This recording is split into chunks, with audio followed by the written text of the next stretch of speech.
Hello friends, welcome to Creative Medicine.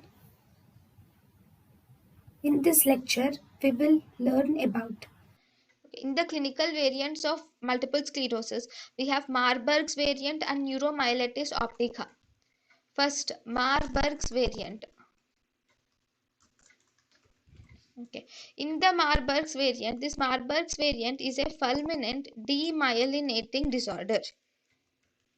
Okay, because this Marburg's variant is also called as acute multiple sclerosis. So it has the features similar to acute, but it progresses very fast. So it progresses rapidly, and all the features of multiple sclerosis are similar in Marburg's variant also, but it progresses rapidly, and the patient might die within 1 to 2 years of diagnosing the disease. This is Marburg's variant.